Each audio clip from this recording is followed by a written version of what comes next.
వచ్చిన గ్రీవియన్సెస్ని ration card issues అదేవిధంగా ఇందిరం ఇల్లు ఇష్యూస్ ఏవైతే టెక్నికల్గా కొన్ని పెండింగ్ ఉన్నాయో సంబంధించిన అధికారులకి వాటిని ఆదేశించి వాటిని రిజాల్వ్ చేయమని చెప్పడం జరిగింది. దానితో పాటు ముఖ్యంగా గత 10 ఏళ్లుగా నిరుద్యోగుల సమస్యలపైన కొట్లాడిన విషయం తెలుసుకొని ఈరోజు నిరుద్యోగులందరూ కూడా పెద్ద ఎత్తున కొన్ని రిప్రజెంటేషన్స్ని కూడా నా దృష్టికి తీసుకురావడం జరిగింది. అందులో degree lecturers notifications, police recruitment, పీఈటీది, దానితో పాటు డిఎస్సి నోటిఫికేషన్స్, అనేకమైన ఇష్యూస్ కూడా ఇటువంటివి దృష్టికి తీసుకొని వచ్చి వారికి కొన్ని గ్రీవియన్సెస్ కూడా చెప్పడం జరిగింది.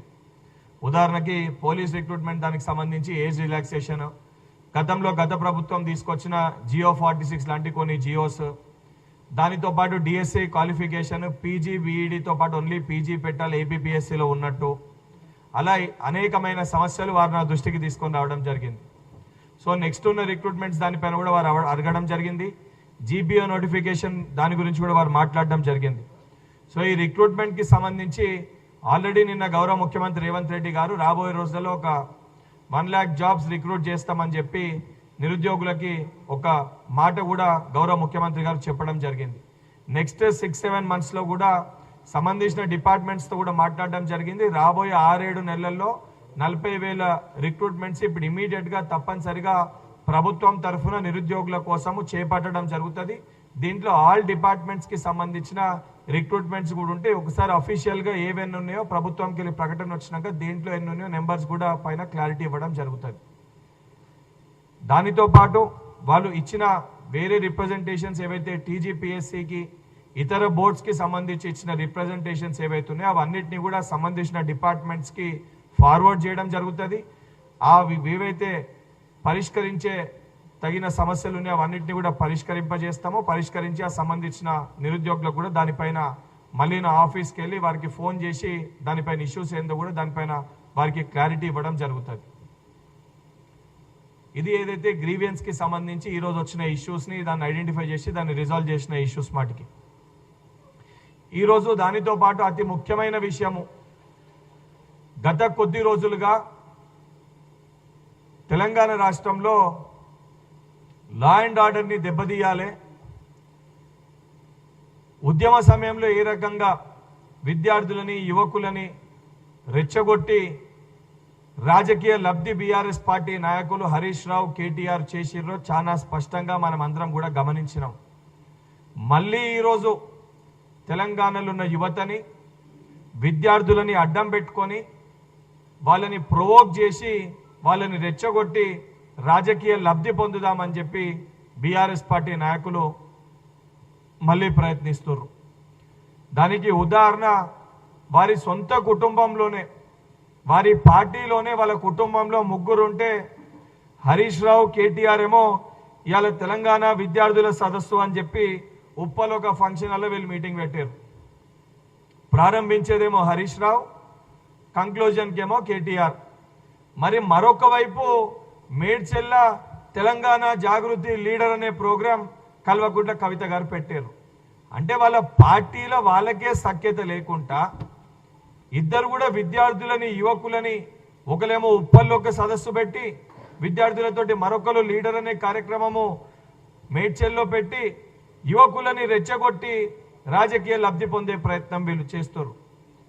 10 ఏళ్ళు బీఆర్ఎస్ పార్టీ అధికారంలో ఉన్నప్పుడు నీళ్లు నిధులు నియామకాలు పేరుట తెలంగాణ రాష్ట్రాన్ని ఆ రోజు 3 కోసము తెలంగాణ ప్రజలందరూ కోరుకుంటే సోనియా గాంధీ గారు తెలంగాణ రాష్ట్రాన్ని ఇచ్చారు.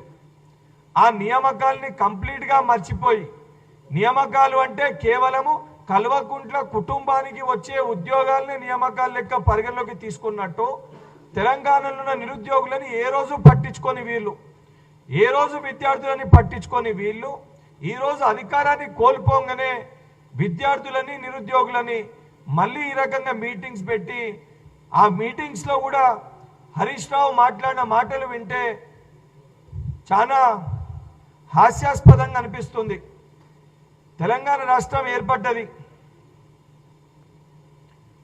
తెలంగాణ రాష్ట్రం ఏర్పడ్డాక విద్యార్థుల యువకుల కోసం ఏ రోజు మాట్లాడని హరీష్ రావు ఈరోజు మళ్ళీ తిరిగి వచ్చి సెంటిమెంట్స్ని ఎమోషన్స్ని రెచ్చగొట్టి తెలంగాణ సెంటిమెంట్స్ని ఎమోషన్స్ని మళ్ళీ రెచ్చగొట్టి విద్యార్థుల నిరుద్యోగులను మళ్ళీ కూడా రోడ్లపైకి వచ్చి మళ్ళీ వాళ్ళ కుర్చీల కోసము నిరుద్యోగుల జీవితాలతో చెలగాటమాడే ప్రయత్నం చేస్తుండ్రు.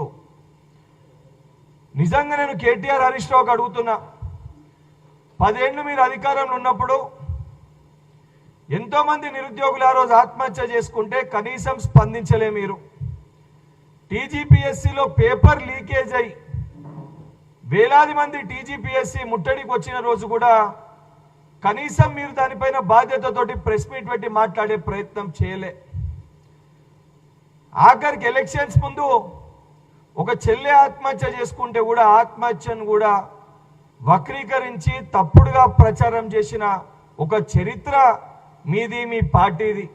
ఈరోజు సిగ్గు శరం లేకుండా మళ్ళా విద్యార్థులని నిరుద్యోగులని పాపం కొత్త విద్యార్థులని మీ పార్టీలో మీ విద్యార్థి సంఘంలో చేర్చుకొని వాళ్ళకి తప్పుడు ట్రైనింగ్ ఇచ్చి వాళ్ళ జీవితాల్ని ఆగం చేసే ప్రయత్నం చేస్తున్నారు.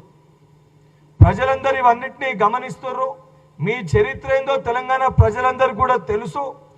మీ కుటుంబంలోనే మీ పరిస్థితి సగ్గా లేదు.